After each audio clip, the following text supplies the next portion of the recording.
Greetings, everyone. Thank you so much for joining.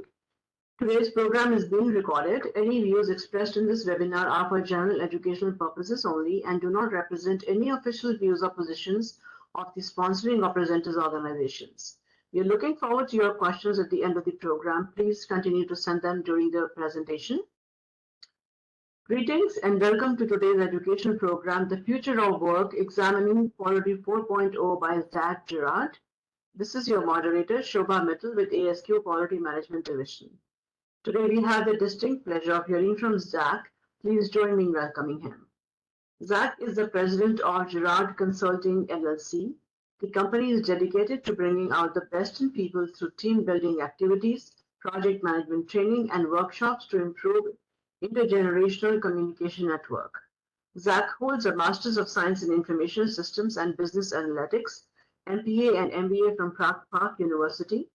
His research interests include gamification, project management, and working across different generations.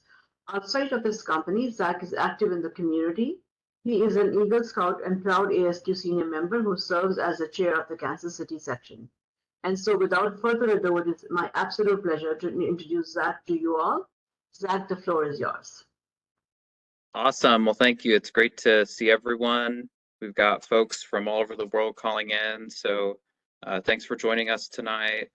This is the last webinar that QMD is doing for this calendar year. So it's great to end on a high note as we get ready for the next year. And what better way to start or end than looking at Quality 4.0 and where quality is today. So for this session today, I'll briefly talk about some of the factors that have created our current environment with quality, or Quality 4.0.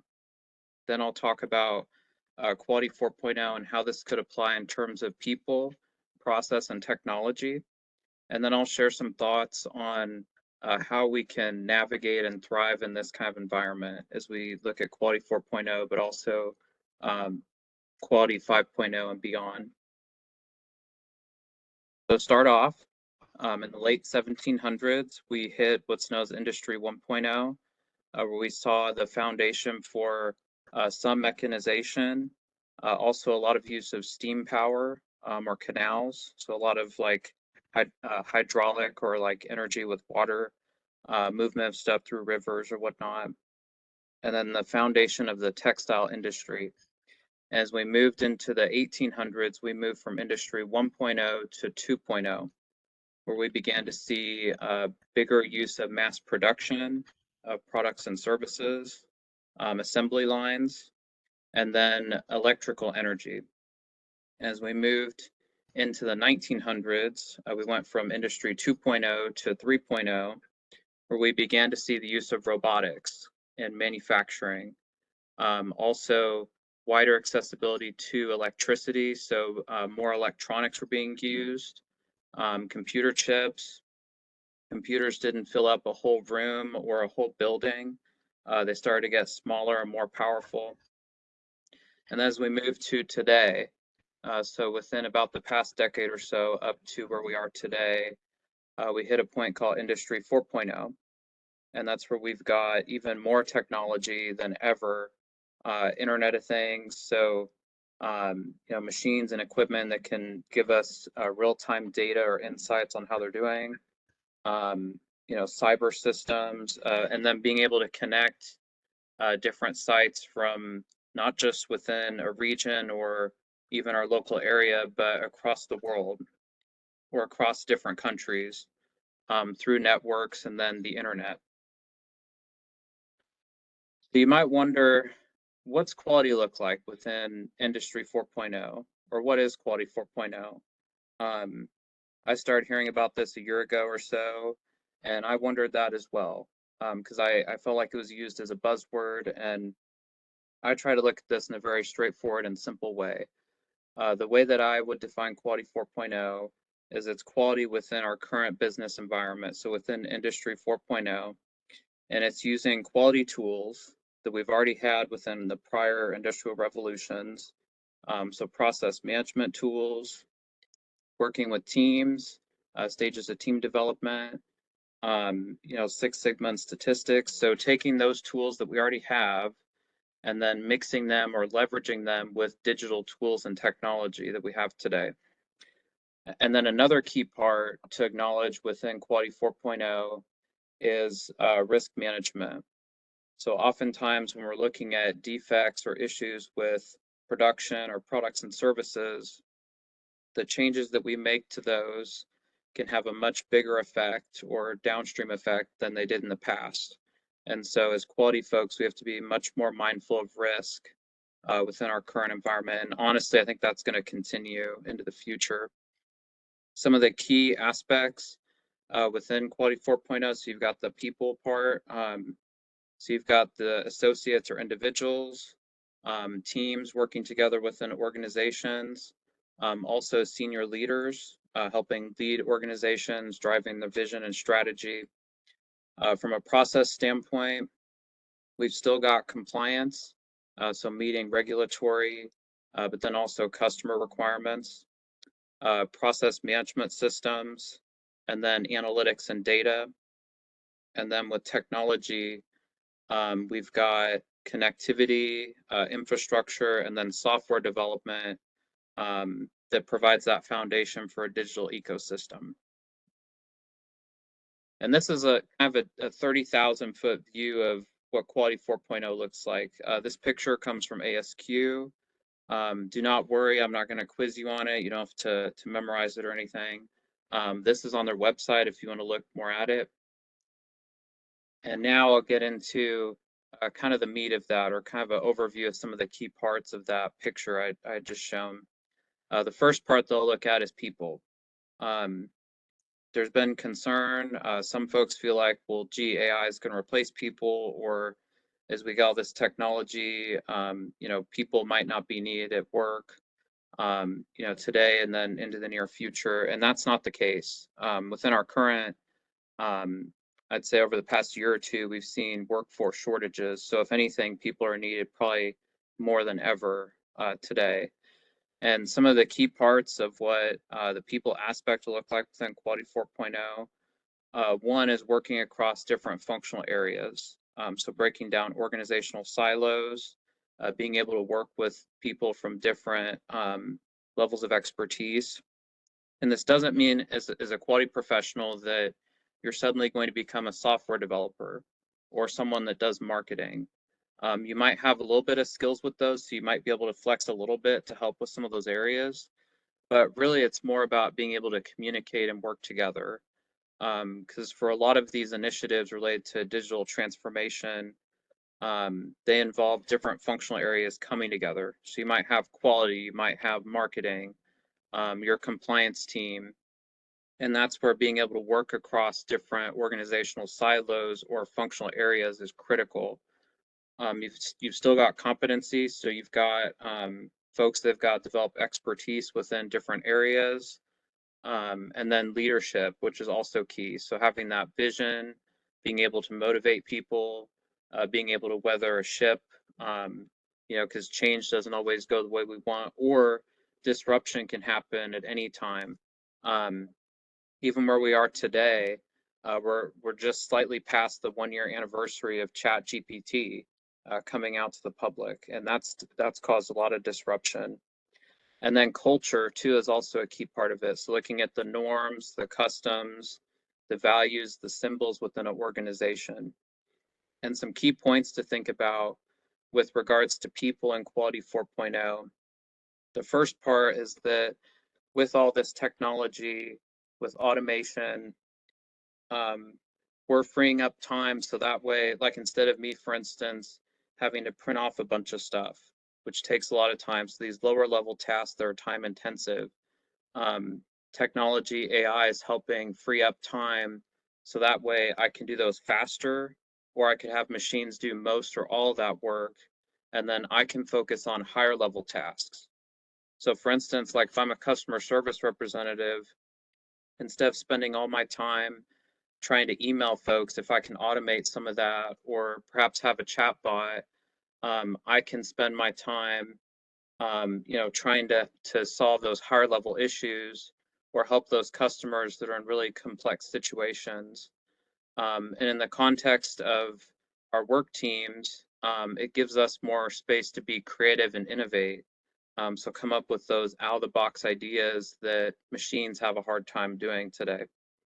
Our organizations will also be flatter and more global. With technology, it'll help connect all of us across multiple sites, or even folks that are working at home or in a hybrid fashion. And it's easier than ever to contact people within an organization. So for instance, for myself, I could contact the president of another group pretty easily. I could go on social media. You could email them, send them a message through a tool like Microsoft Teams. But then the last part, and this might almost seem a little counterintuitive, employee retention will be another critical part related to people. And you might wonder, well, why is that? We've got, huge workforce within the US or globally. The reason why is because with some of the workforce changes we've seen over the last couple of years, particularly in the US, we're running a labor shortage.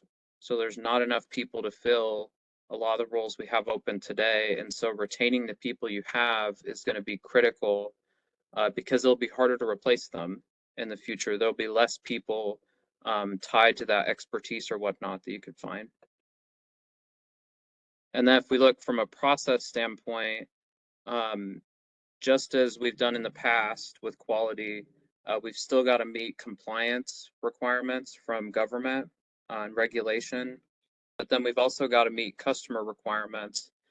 And especially with today, with organizations trying to be more agile or adaptive, we're seeing increasingly that customer requirements are changing a lot faster than they did in the past. And then you've got process management system, which is another aspect of process. So making sure that you've got a map to see how all of your processes are interconnected, who has different roles or responsibilities within different pieces of the process, but then also for changes. So if you make a change in one place, you can know where it's going to affect others. And then that way it's not a surprise to everyone if a change occurs. And then you've also got analytics and insights. So with all this data we're able to collect from technology and from various systems, we can use it. So in the past, for instance, at a manufacturing plant, there'd be a machine and, let's say it break down after a while or, unexpectedly. Well, today, with Internet of Things, we'll be able to know in real time how that machine's doing, how much longer it thinks it'll last, and then when we need to do maintenance or whatnot. And so it's leveraging those analytics, but also insights from data to be proactive and try to solve problems. And some key points to look at with regards to process, from a regulatory standpoint, staying on top of changes that happen not only from a local or perhaps state or regional level, but also a national and international level, including keeping up with standards like ISO, but then again, also keeping up with changing customer requirements. And then being cognizant of the fact that our processes are more interconnected than ever. And all it takes is one change to cause a lot of disruption within an organization, and especially with technology. I was at a past organization and they had an incident happen. And, from that one incident, it crippled a lot of critical systems. And it took a lot of time to get everything up. But as soon as those systems came back up, the whole conversation changed in the organization. And there was a much greater focus on cybersecurity because of that incident.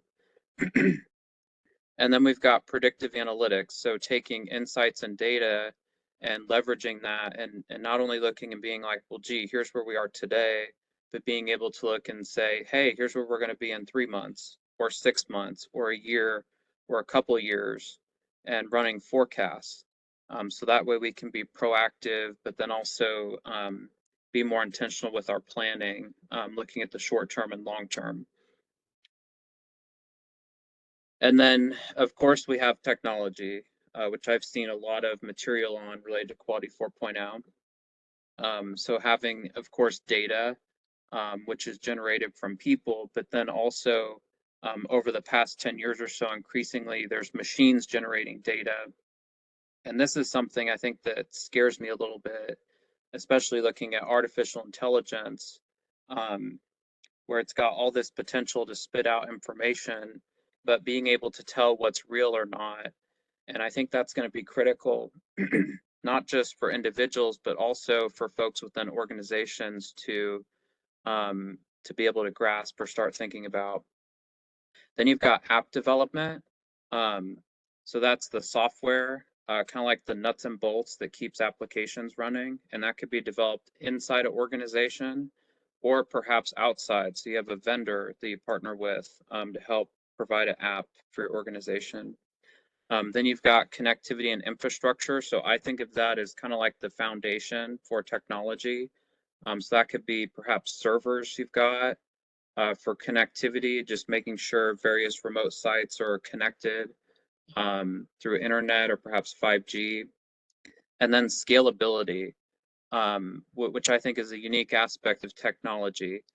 So taking, a new app or a new software and not just using it at one place and having that one place benefit from the efficiency, the cost savings, but being able to share that across multiple spaces or with folks that you have working at home or in a hybrid sense.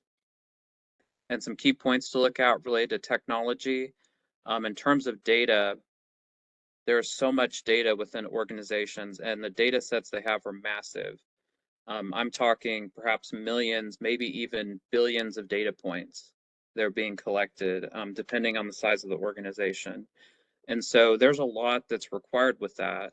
Effective data governance. So having a cross-functional group that looks at how data and reporting is managed.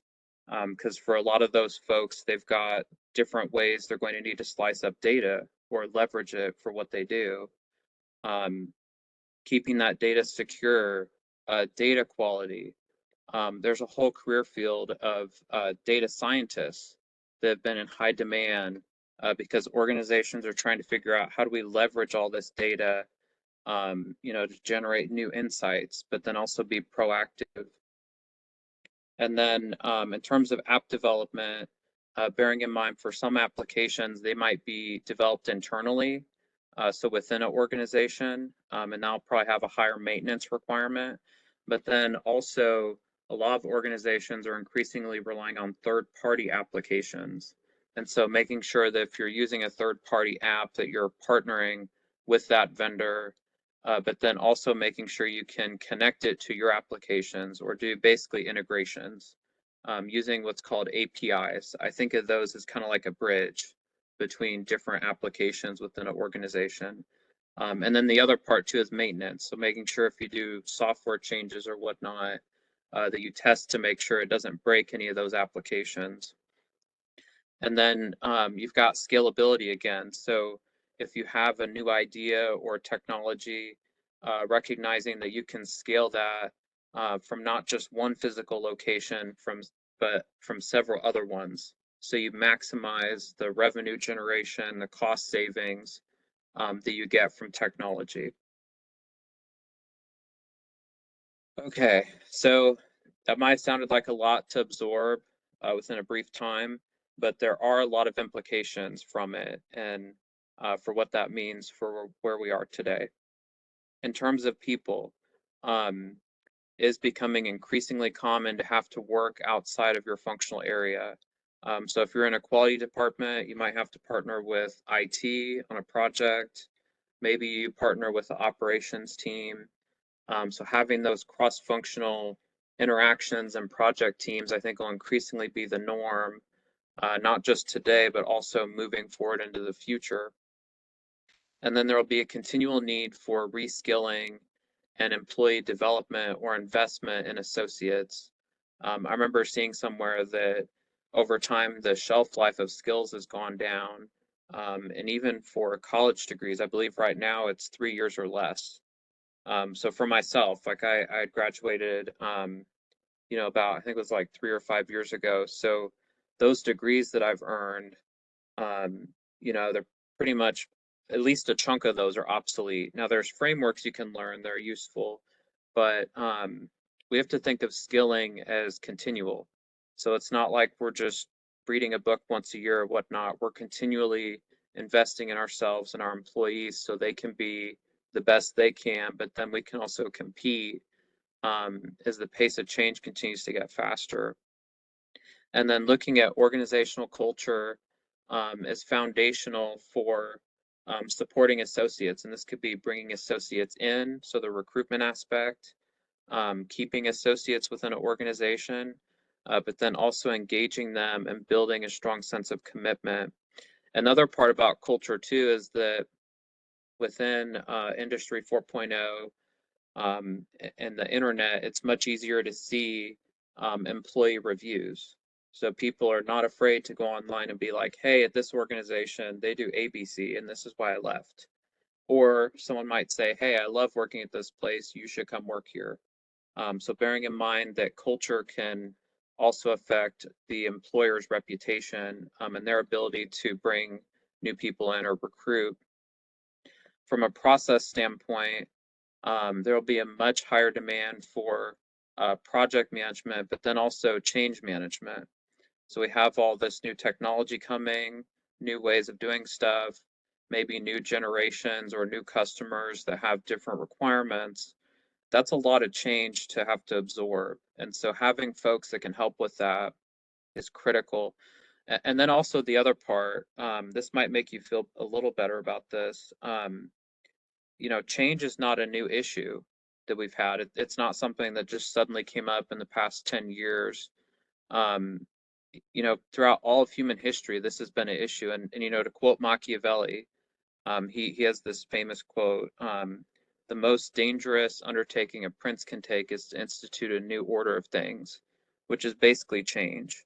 And so my point in mentioning that is that problems around change are not new, but in the near future, just as we'll see more data scientists helping with managing big data, we'll start to see change managers within organizations, or maybe with some of what you do as quality or perhaps project management folks, you'll increasingly be involved with more change initiatives.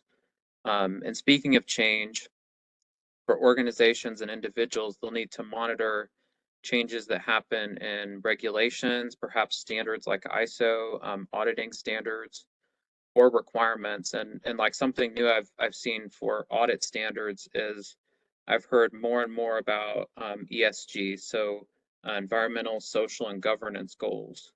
And in the past, so probably within the past 20 years or so, we've seen the emergence of corporate social responsibility, where companies will say things like, hey, if you buy our product, we'll donate 5 or 10% to charity.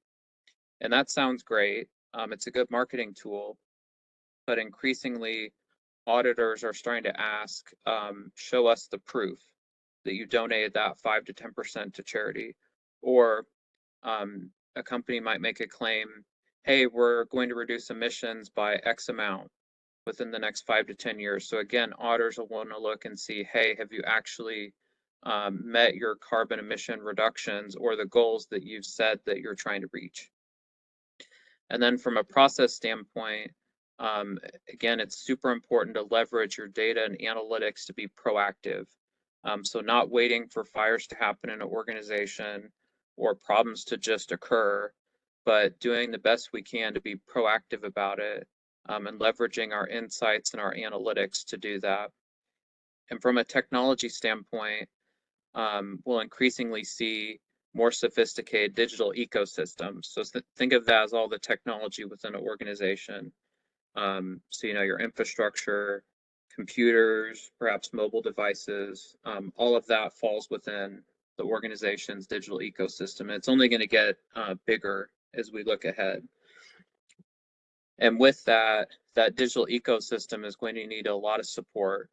So investing in cybersecurity, connectivity, infrastructure, those foundational pieces is critical. And I can't emphasize enough with cybersecurity. It's almost like every other week or every month, there's a new organization that gets breached into, and it doesn't take much. There was an organization I read about within the past week or so. They had just a few accounts that got compromised. And with that, hackers were able to break into this organization's system and compromise tens of millions of people's sensitive health and family history information. So again, I can't emphasize enough the cybersecurity investment. And then the last part, the scalability, being able to expand technology across physical boundaries, but also new ideas. Having tools like WebEx, Zoom, Microsoft Teams, GoToWebinar, I'm sure there's other virtual conferencing tools I forgot. That gives us the chance to collaborate across, a physical area, but then with folks from all over the world. And so just as we can scale technology, we can also scale new ideas that we get from people and also realize those business benefits in a much larger way than we could have in the past. And so, talking about implications, you might wonder, well, what are some of the skills I'm going to need to be able to thrive within Quality 4.0? This was a list that I found from the World Economic Forum. I felt like it was pretty complete. And, this is looking at 2025, so not too far off from where we are today. So within the next year or two. And, looking at this list, some of this stuff we're probably already doing. So analytical thinking, trying to innovate, problem solving, that's not going away. Being able to analyze stuff, critical thinking, being creative. It's interesting. So there's one here about leadership, but also social influence. And I think increasingly within Quality 4.0 and beyond, as quality managers or, regardless of your position, being able to influence people and persuade them, I think is going to be a critical skill. And being able to do that or work with people that do not directly report to you. And again, I think that's where being able to influence people will be critical. You'll see there are a few skills on here related to technology. So being able to monitor technology, do design and programming. I think the nice part to point out about that is that just as we've advanced with computing power, cloud computing, and then Internet of Things, a lot of these devices on the back end have also advanced, so they're much easier to use than they were in the past. For instance, with Python coding, Python's a computer science programming language. There are a lot of online repositories for code or how-tos. With Amazon Alexa, that was a system I'd worked with for a while. They had a code builder. You would take different pieces of code or perhaps words and string them together and be able to develop output or commands from it. So my point being that for some of the technology, it might sound scary, but on the back end, they're making it where it's easier to use than it was in the past, which I think is a huge positive. And there's lots of opportunities with that. And then there's this line right below technology, talking about resilience, stress tolerance, and flexibility. So on this article, I pulled this picture from. That was something new that they added to this list that was not there for a past list. Also, active learning and learning strategies, and a lot of that goes down to self-management. I also think self-awareness too. So being able to know what are your strengths, what are your weaknesses, what's an area where someone could help you in. So like for myself, like I'm good at strategy stuff. I'm not super good with coding. So there might be a coder. They're really good at doing technical stuff and that's all they love to do. But if we work together, we can combine our strengths and make, an infinite amount of possibilities occur. And so you might wonder, those are skills within 4.0, but what comes after 4.0? So, the folks that created this not being very creative, after 4.0, we get to 5.0. And so you might wonder, well, what's that look like? And just to paint a picture, so to give you an idea of what Industry 5.0 could look like, this would be a time where organizations have already gone through digital transformation. They've already automated a lot of their processes and what they do. And this would look like people working directly with machines. And it's also possible within this time frame that we hit a point called singularity. This is a point, some folks have estimated we'll hit this as early as 2031. Most people say about 2040 to 2045. Singularity will occur when machines have equal intelligence to humans. And so imagine that. Imagine for some of the kids being born today that fall within what's called Generation Alpha, they might be competing with machines for jobs. And the World Bank recognizes that. They actually have an initiative right now where they're encouraging countries from all over the world to address childhood education, poverty, malnutrition, because the kids being born today, odds are they will be competing with machines, or they'll be competing with people using machines or AI within Industry 5.0. And not only will they be working alongside machines, as the Earth continues to get hotter, there will increasingly need to be strategies for sustainability from organizations. And then we'll have advanced AI and automation. We look at tools like ChatGPT today, and we're surprised at all the stuff it could do. Within Industry 5.0, so again, to paint a picture, it would be like if you had a manufacturing plant and you had one or two people that work there, perhaps for like, let's say like a shift or two. And then you have robots that are doing all the work. The people there, they're there to just monitor the machines, make sure they're working, verify work's getting done.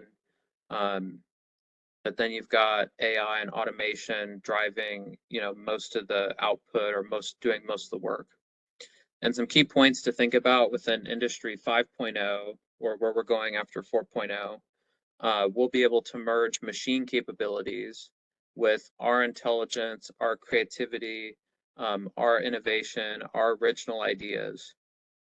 And then, so earlier I'd mentioned that for auditors, there's increasingly a focus on looking at ESG, or environmental, social, and governance initiatives within organizations. This will be more critical, and even within ASQ today, I believe there's a social responsibility technical group that's been helping advocate for this. And at the World Conference last year, they had several sessions related to ESG. So this will be a topic they'll continue to grow in interest in the near future. And then again, like with all this technology being around, we'll increasingly shift to roles where we're monitoring what machines do. And I think one of the positive aspects of Industry 5.0 is our workplaces will get safer. We'll have machines doing a lot of the manual labor stuff that we've done in the past. On the flip side, I think a challenge will be that we'll spend more time staring at screens or less time working with people. So I think mental health, personal wellness will also be more critical because that's stuff that's hard to automate.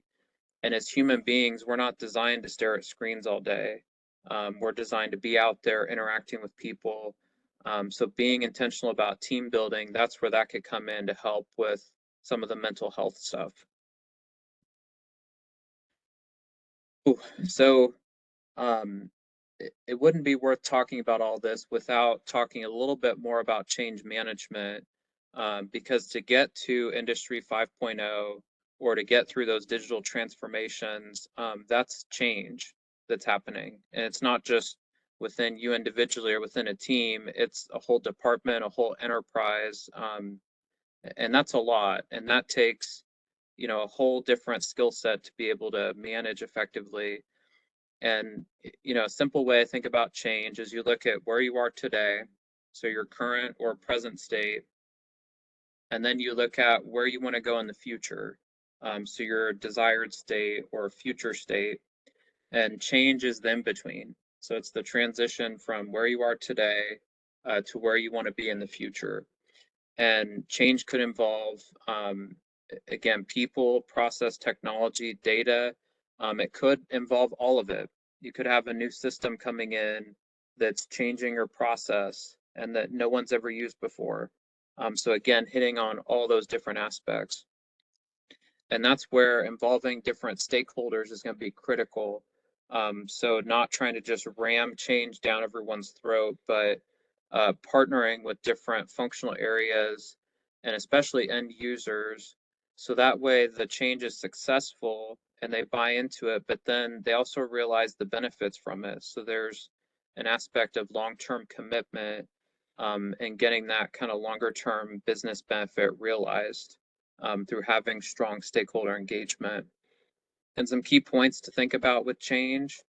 No matter how much planning you do, no matter how much you try to do in terms of people, process, and technology and data, getting everyone ready for a change, it's going to be hard. We're not hardwired to change. We're hardwired to have stuff generally stay the same. We wake up, we see the sun rise, we go to bed, the sun goes down. Change is hard, no matter how much planning you do. And it can be hard for some people, but one positive is that finding people that champion change, your early adopters, folks that can help with that transition, that'll make it easier for people that have a hard time with change. And it's critical to create a foundation for moving from where you are today to where you want to be in the future.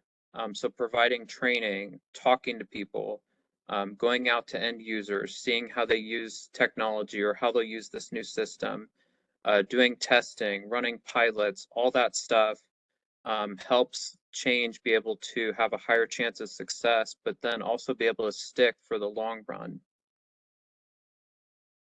Ooh. And so you might wonder, well, what could my organization do to thrive within quality today or to get ready for Industry 5.0? So from a people standpoint, it's critical to recognize that moving ahead, we might have a smaller workforce. Family sizes have gotten smaller in the US over time over the past 100 years. And that's a trend that, as far as I could tell, is not going to change. So imagine a future you've got less people doing more with technology, but then you've also got more diversity. You've got multiple generations working at the same time. I co-authored an article back in August looking at the 5 different generations we have today in our workforce. Each of them have a unique set of traits, unique set of strengths and weaknesses they bring. I believe if they all work together, it's a net positive, all their strengths come out. But then also diversity of thought, and those are opportunities that could come to our organizations.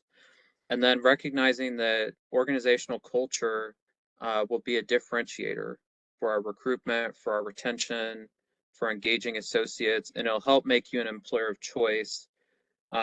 Because with the internet, with all this technology, it's much harder to hide bad behavior that happens in an organization. And it just takes one incident to happen, one incident that goes viral that could ruin your organization's reputation. And then continually investing in your employees, reskilling, providing training opportunities, joining a professional group like ASQ. That'll help your employees stay competitive, but then also your organization. From a process standpoint, you want to be very careful about technology and automation and be very mindful about it. Do a root cause analysis, develop the business case. Why are we going to automate ABC process? And I think for younger generations, I think they tend to have a hard time with this because they're so used to all the technology. But there's some stuff you probably shouldn't automate. Like imagine right now, if we tried to automate this webinar, we pull up something like ChatGPT and we ask it to talk to all of you for an hour. Probably wouldn't be a very good interaction. Could we have a chat bot perhaps in the chat? So could we have some AI assisted stuff? Maybe. But again, that wouldn't be a very good, a strong business case for automation. And that was just kind of an example to illustrate that point. Another point from a process area, to think about is that those smaller changes that you make, and it could just be even from one person or one functional area, those could have a large downstream effect. And so you want to be careful with change and perhaps even consider having, just as I had talked about data governance, having a change advisory board or a group that's managing some of those changes, so that way change can be coordinated, and it's not like you have this team doing this and this team doing that, and it's hard to be strategic with some of the changes that organization's trying to do. And then you want to document processes and then look at succession planning. So again, with employee retention perhaps being more difficult for the employees that you have, you'll want to make sure you've got some of their institutional knowledge documented. And then if people are leaving, you want to prepare for that, so that way you can reduce disruption that could happen if you have a key person leave or perhaps a team of people leave. And then from a technology standpoint, recognizing that for all managers, they could benefit from learning some project management, but also change management principles. And then when you're bringing in new technology, it's critical to engage the people they'll be using it. So look for those end users and have them do testing. Look at your vendors as partners. They're bringing in these applications and work with them. And especially make sure that you budget for maintenance, because oftentimes once you put in a new system, it takes time, it takes effort to sustain it or maintain it for a longer term period. And then invest in cybersecurity. Make sure you've got your systems secure. And again, this doesn't have to be super complicated.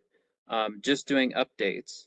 So the second Tuesday of every month is Microsoft Tuesday. They push updates for Windows 10, Windows 11, various servers they have. Doing those updates, being careful with passwords. Doing those two things will help immensely with cybersecurity, and they don't cost a lot of money. It does cost time, but the trade-off is you're more secure from that. And then look at developing disaster recovery plans, so that way if an incident does happen, because no matter how much you invest in cybersecurity, something could go wrong. But having a backup plan in place, that'll help with business continuity and then minimize, that disruption or the effect of it if it does occur. And then for us as individuals, what can we do? This future might sound a little scary, or where we are today, you might wonder, well, how can I thrive in this environment? I'm happy to say there is stuff you can do. From a people standpoint, surround yourself with a diverse group, folks that are from different backgrounds, different ages, look at the world in different ways. Perhaps they're from different countries, so they bring international perspectives. Warren Buffett has a quote about this, that you want to surround yourself with people that are better than you because they'll help build you up in the long term. And then join professional groups. ASQ, I think, is a great organization. Earlier, I was looking at the top 10 skills you need to thrive. It just so happens to be you can learn pretty much all those skills through being involved in ASQ, coming to programs like this, networking, maybe even look at joining a second professional group.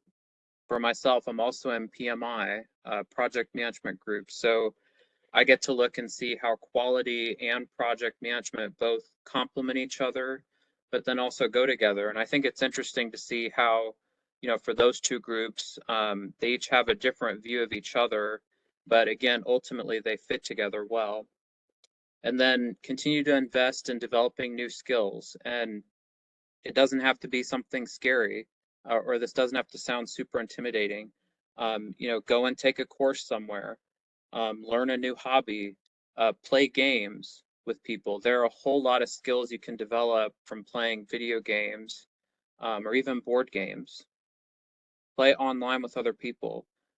Doing small stuff like that, that'll help you develop new skills and stay relevant in our current business environment. From a process standpoint, Try to get outside of your silo when you can. Talk to folks that are within different functional areas in your organization. Even just scheduling a 30-minute call with them just to see how they're doing, ask them about some of the stuff they do. Within professional groups, try to interact with people in different industries. They might give you ideas or insights that could help you or your organization that you might not have thought of originally. And then in terms of working within an organization, if you're looking at a process, try to understand it from different points of view. So the end user, or perhaps the person that's getting the output that you're creating, or the person that's sending you something, so input. And then also be mindful of risks that could happen. So if you're involved with a change effort, if you're changing your piece of a process, look at some of the stuff that could go wrong. So some of the negative stuff, and make sure that you're prepared for that. You're doing some risk mitigation planning, but then also think of the positive stuff.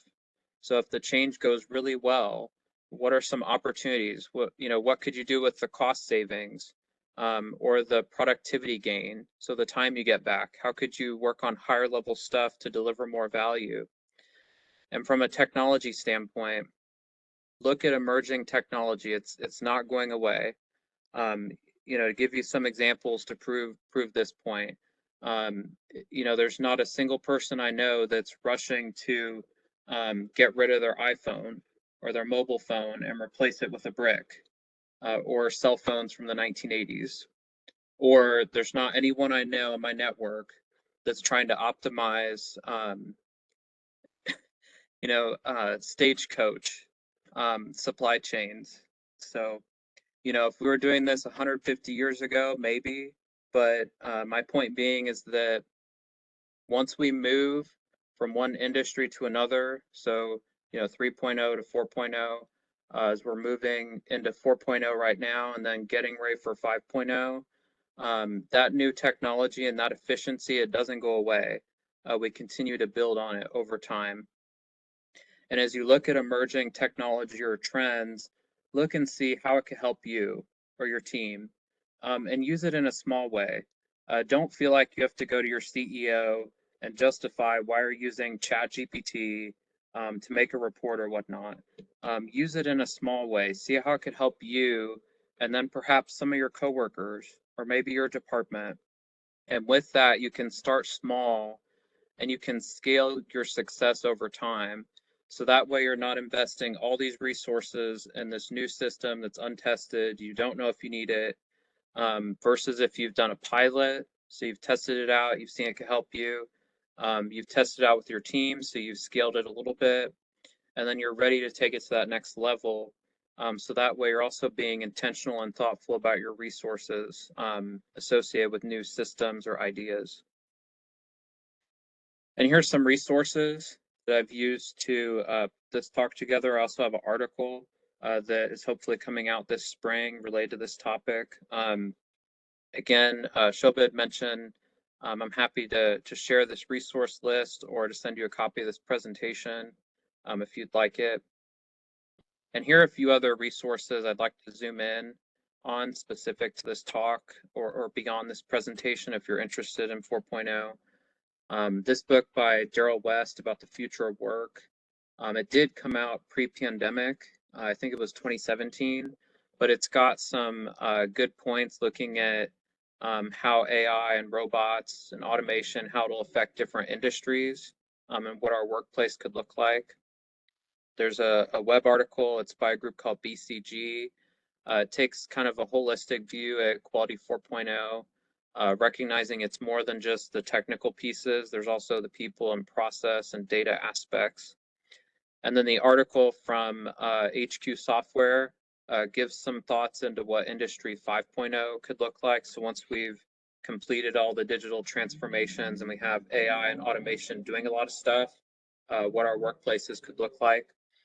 And then for web resources, so I'm a part of the Quality Management Division Quality 4.0 Content Management Committee.